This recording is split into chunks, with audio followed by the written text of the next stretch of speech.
Hello and welcome to Fast Not Good, where we make videos fast and not good. This is part 1 of 4 in a mini-series about Severance and cults. We did a frankly excessive amount of research on this. It got a bit much, so we ignored it and went to a horse farm in Germany for a few months, and we're doing this now because better ever than never. Fun fact, Mauer means outside wall in German. Here's the plan. Video 1, looking at Lumon as a corporation, identifying how it functions similarly to real-world corporate cults. We'll get into the Lumon business model, the differences between a corporation and a corporate cult, Lumon's cult leadership, corporate families, and real-world corporate cult communities. The second video will explore how Lumon goes further into the culty waters than real-world corporate examples, pushing into proto-religious territory. The third video is about hunger, want, desire, and waffles. And the fourth is about goats and other bonkers bits. I'm excited for this chat to derail over the course of this mini-series. Let's get into it. Part 1. The corporate bit. I need a dollar. Hey, hey. Lumon is the world's leading biotechnology company. We're operating in a for-profit business model. Lumon seems to be good at making profit. Employees say they're well compensated. How happy are you with your current financial compensation? I ask because our endearment to you is such that a 20% bump is on the table. Oh, 20%. The building is in good nick.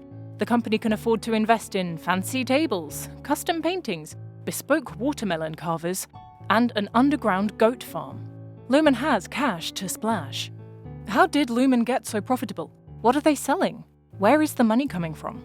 It's possible that Lumon is, financially, just a common or garden variety mega business, and the profits are generated by selling products at a higher cost than the cost of construction. The vast majority of set pieces and props in Severance are Lumon branded, so Lumon is suggested to be in the everything business. I'm swamped with business. Famous for the biotech and pioneering in that area, but also equipped to make coffee makers, plasters, and doors. Comparable to the output breadth of real-world General Electric. I thought Lumon was more on the tech side of things. They began in the 1800s. Really? Topical salves, right? What don't they make? There are practical questions as to whether Lumon has a market monopoly in the Severance universe, whether any alternative businesses exist, or whether Lumon products are the only options for purchasing these items. But whether the House of Bezos exists as an unseen competitor in the world of Severance is a speculative tangent that we don't need here. We know that Lumon makes a bunch of things, including biotech, and they're real good at it, and have amassed a great fortune. We assume. Who knows? Lumon might be in the red, with all the expenditures on expensive surveillance equipment with commendably clean audio quality. Let's burn this place to the ground. Residential trips, luxurious galas, a marching band. I'm not a financial expert, but Lumon seems a bit fiscally frivolous.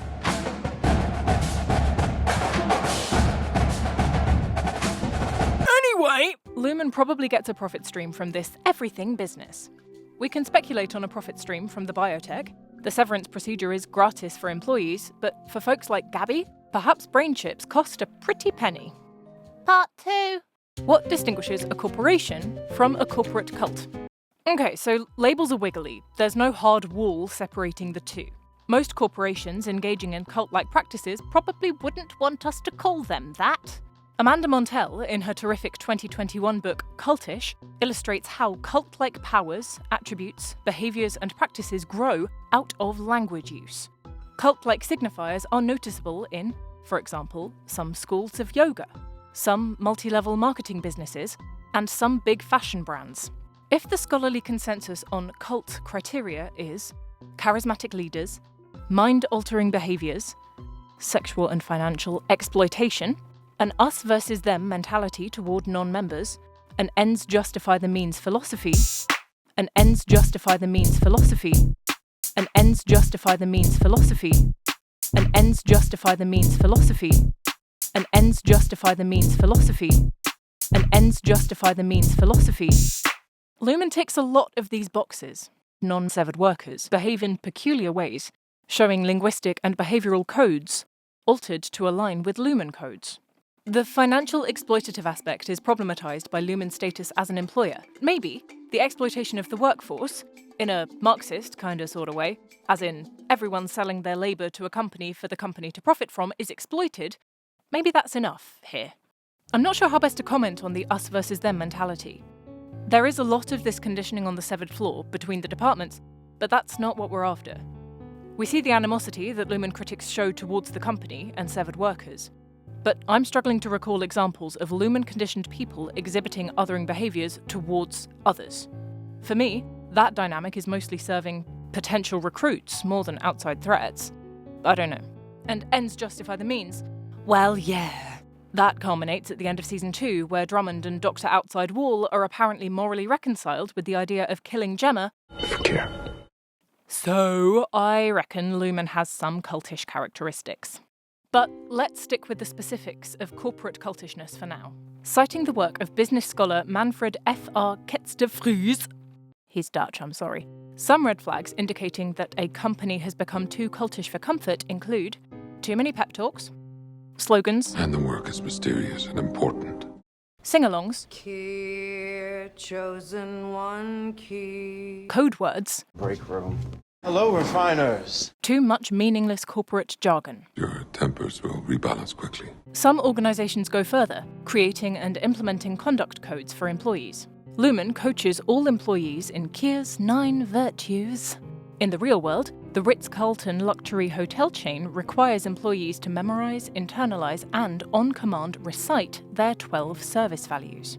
Amazon employees are coached in Jeff Bezos' 14 leadership principles.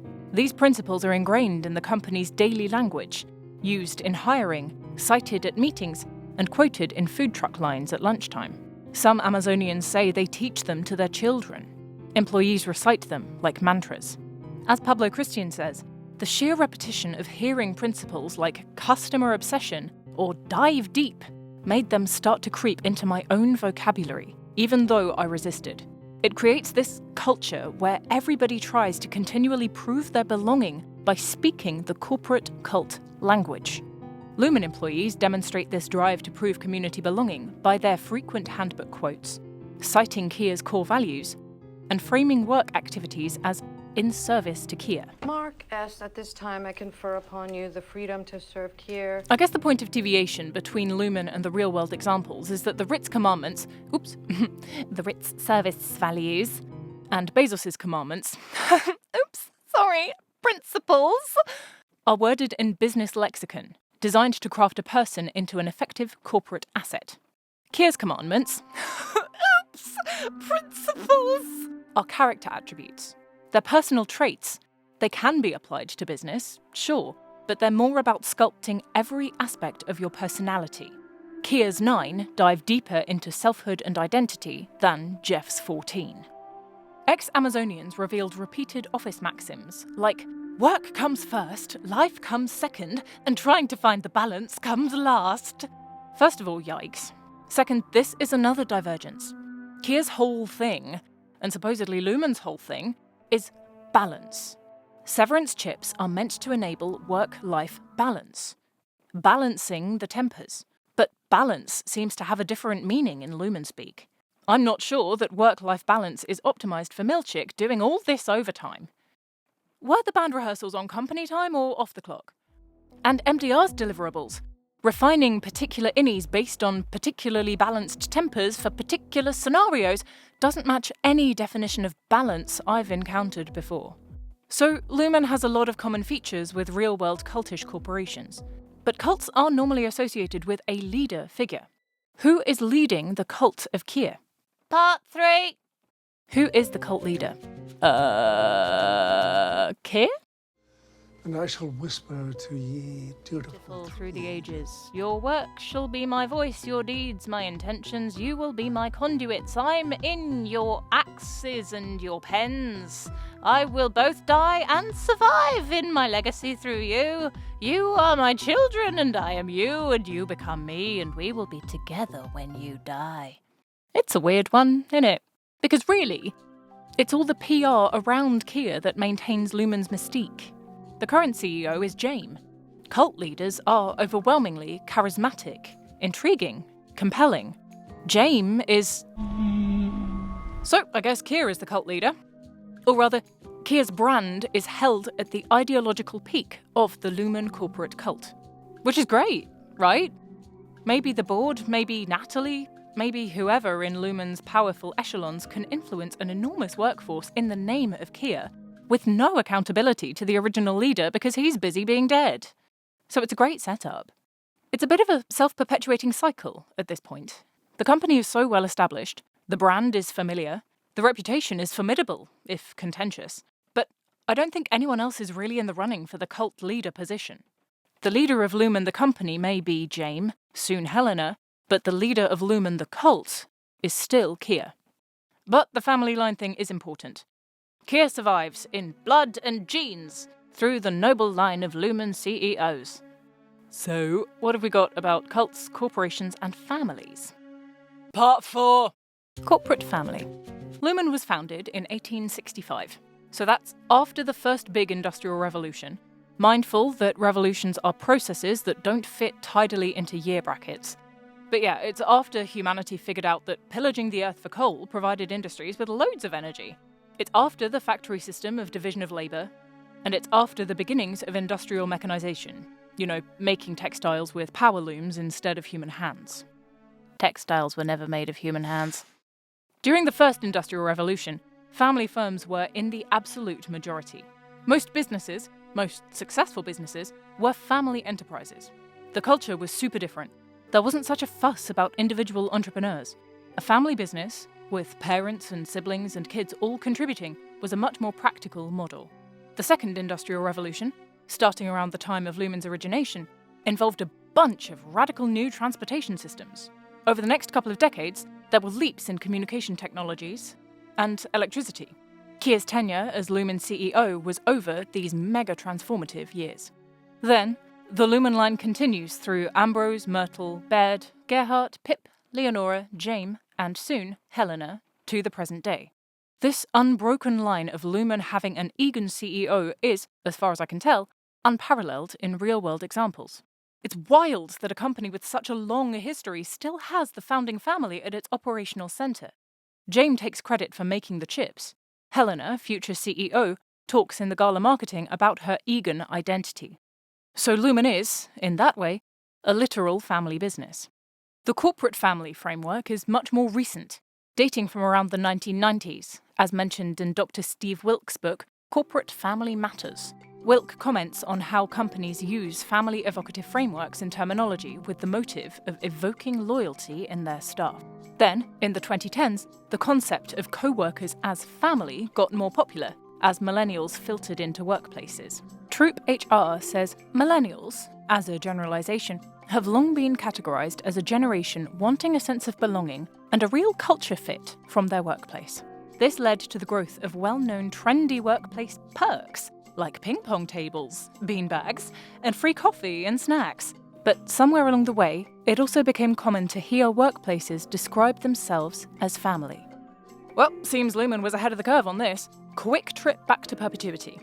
Myrtle was CEO from 1941 until her death in 1960. So, if the recorded voice is hers, what we hear from the talkie doll was recorded before 1960. Myrtle refers to the workforce as the Lumon family, predating Wilk by 30 years. To me, it all feels a bit icky, but I get it. The idea of family, and its connotations of connection, loyalty, togetherness, etc., is a useful one to instill if you want to call upon the humanness of your employees. We are social animals. We like feeling included. We feel safer when we're part of a group. And Lumon's front-facing marketing leans heavily on this family narrative, like Helena in the gala video. So one of the things you learn growing up as an Egan is that the workers are our family. And I remember being confused about that as a kid because I thought that meant I had a few 100,000 literal brothers and sisters scattered around the world. Oh my gosh. But as I grew older, I learned that it's about shared ideals. My dad used to make me recite the 9 core principles before bed every night, which I can't say I always did happily. Sorry, Dad. But those are now the values that I share with everyone who works at Lumon. And that's what makes them my family. We get a bit more insidious with the Kier's children ideas. I know that a lot happens behind closed doors, but I'm not aware of Amazon employees being encouraged to call Jeff Father. This is where Lumon's ethos tugs more into religion-adjacent territory. The Christian God is often referred to as our Father. It's also sometimes a strategy used by cult leaders. Jim Jones, leader of the People's Temple, infamous for the mass murder-suicide in Jonestown in 1978, referred to his favoured and obedient supporters as my children. Part 5! Corporate cult communities.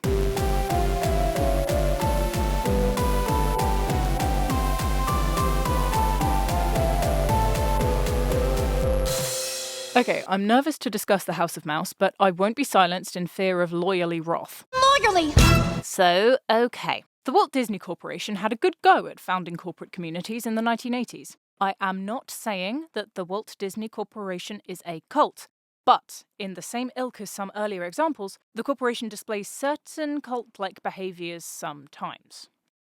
Okay. I'm making a point about real-world parallels that are similar to the township of Kier, so I'll leave that there. Okay, so Walt Disney wanted to make a residential community for the Disney workforce. A design was proposed to Florida legislators in 1966. The township would be circular, featuring a central hub with a convention centre and 4 concentric rings for businesses, houses, apartments, and green space.